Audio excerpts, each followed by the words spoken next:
How accommodating. Do you really think they believe we are who we say we are? Not a chance.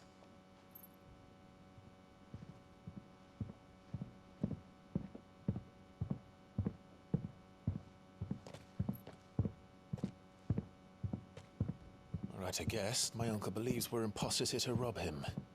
And means to string us up himself.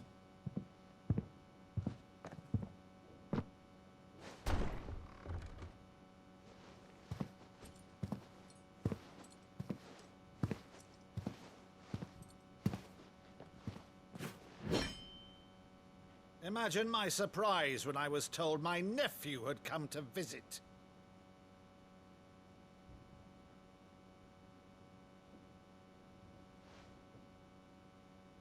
Clive Rosfield died long ago. And for uttering his name here, you shall pay with your tongue!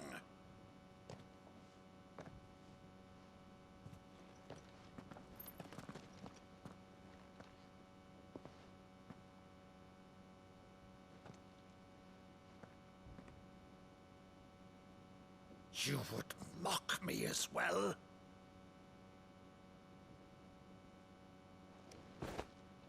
It is I, Sir Crandall of Camelot, loyal servant to Her Serene Holiness, Saint Sybil the Unshod.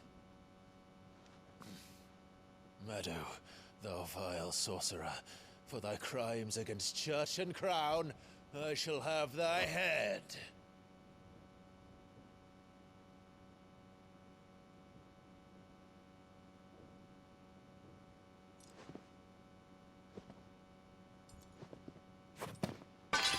Curse thee, infectious flax wench.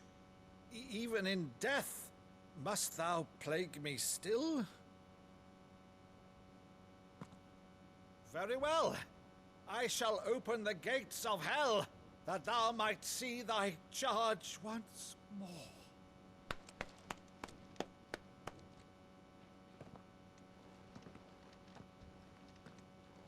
Bravo, Uncle. You're still the finest Meadow in the twins. Oh, Clive, my dear boy, it's really you.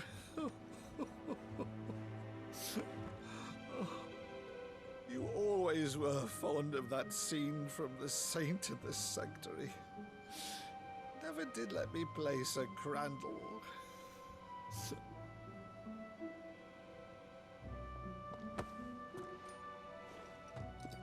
I have a favor to ask, Uncle Byron. Rutherford, inform the kitchens. There'll be guests. We dine immediately. But, Uncle... You can't very well regale me with the tale of your miraculous preservation on an empty stomach. Go on, sit.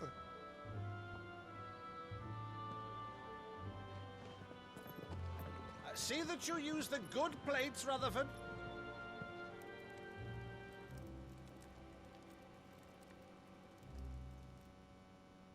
So you arrived late to one of her cullings, did you?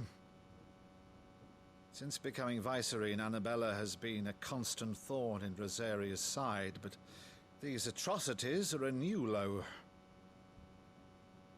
Something has changed. Quite what, I don't know, but the woman we knew is gone, and a monster sits in her place. A monster. For better or worse, I've been charged with governing this town, and thus must maintain the illusion of obedience. That's all I can do to aid Wade and his merry band of revolutionaries. So he's told us. You have risked much for Rosaria. Our nation will be forever in your debt.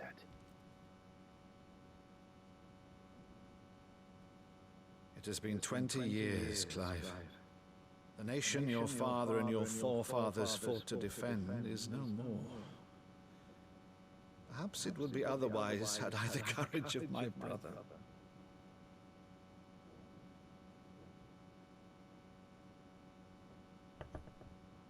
All right, if it's a ship you require, a ship you shall have. I've a galley in port, but recently relieved of her cargo. She can be outfitted for the voyage in a matter of weeks. So you believe us then? About everything? Believe you? Ha! Only a fool would believe even half of the things you claim. But until tonight, only a fool would have believed my nephew still lived. And besides, I have it on good authority that Clive is telling the truth. Whose authority? Your own, of course. You've always been a terrible liar. Is that true? It's not untrue. Let's say no more about it, eh? It wouldn't do to linger on my nephew's greatest failing.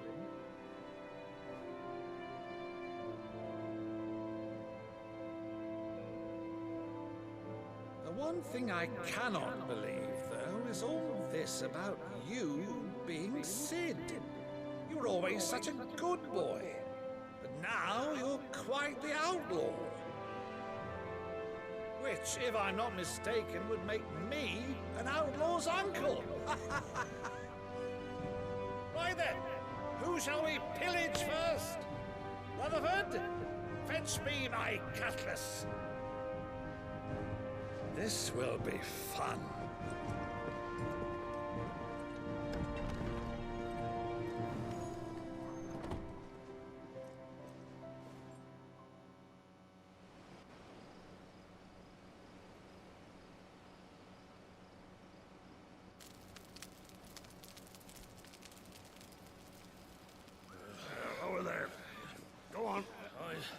She's a fine ship, isn't she? Once outfitted, she'll bear us across the boiling sea to Drustenus in the space of 3 days.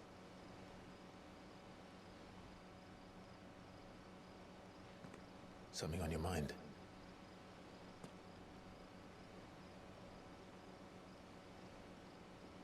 Monsters. When I served the Iron Kingdom, I did so because I saw no other choice.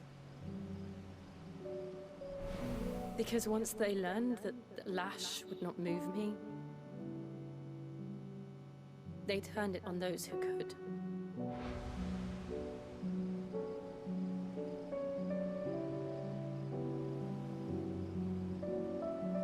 And so I became their puppet. I let them pull my strings, telling myself it was not my hand that swung the sword, but another's. I removed myself from the truth so I wouldn't feel the pain it caused.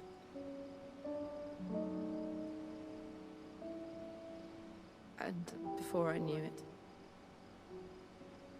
I no longer felt anything. Anything at all.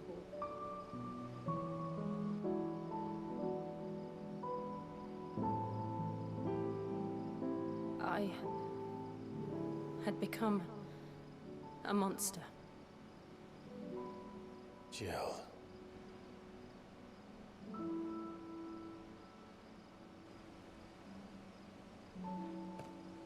I don't want to be a monster, Clive. Do you understand? I want to choose a different path, a better path.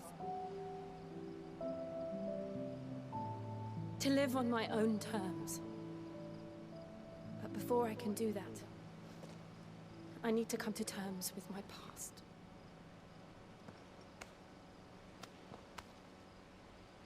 And when you do, I'll be standing there with you, just as you stood with me.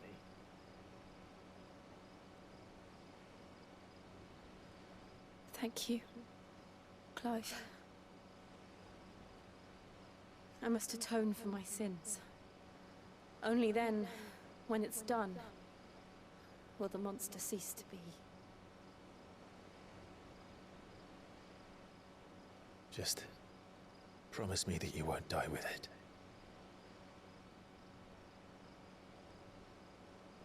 Now, let's get some sleep. The journey back to Benamir is long, and there is much to tell the others.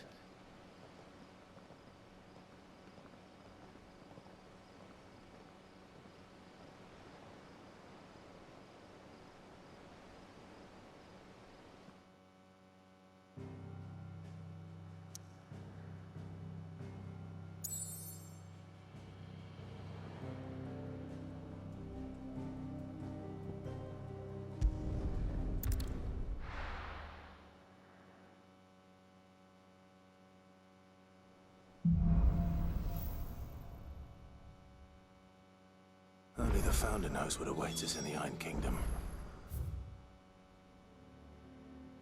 But Vivian could probably make an educated guess.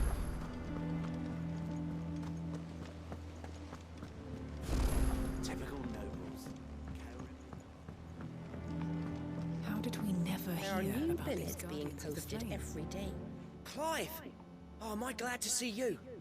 Is something wrong? It's Blackthorn. He ain't himself. And if I'm honest, he ain't been for a while. That normally it only takes a couple of drinks to perk him back up, but not this time. Something's getting him down. And whatever it is, he ain't telling. It's like he's lost his spark, you know? He's barely got enough fire in his belly to get the ump about stuff. But I'm thinking he might if we both bent his ear, because he respects you, innit? Fine. If you think it will help. Knew you'd understand. But if he doesn't want to talk, we let him be. He'll open up when he's ready. All right. Now, he'll only smell a rat if we both turn up at once. So, I'll go first, and you wait a bit, then head over when you're ready.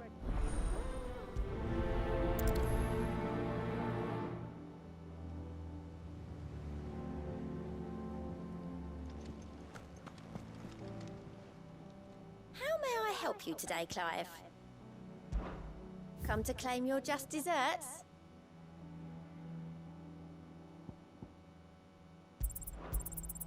Here you are. All done?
I didn't take you for a scholar, Ivan.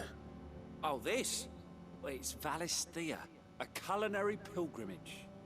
I borrowed it from old tomes. Seems there's no creature in the realm so foul it can't be cooked up into something delicious. Think I'll stick to the unfoul ones, thanks. Oh, where's your sense of adventure, Sid? Honestly, one glance at these recipes, and even you would trade in your sword for a butcher's cleaver. From spit roasts to sweetmeats, this book has them all. What I wouldn't give to bring these recipes to life. If it's my... Well, I'm no hunter, Sid. The first ton of worm, but you're made of sterner stuff. Something tells me you won't be taking no for an answer. Fantastic! So, Chances, the only a beast, no doubt. does the book say anything? Well, only that the sweetest violet... Roses. One of the butchers in Martha's...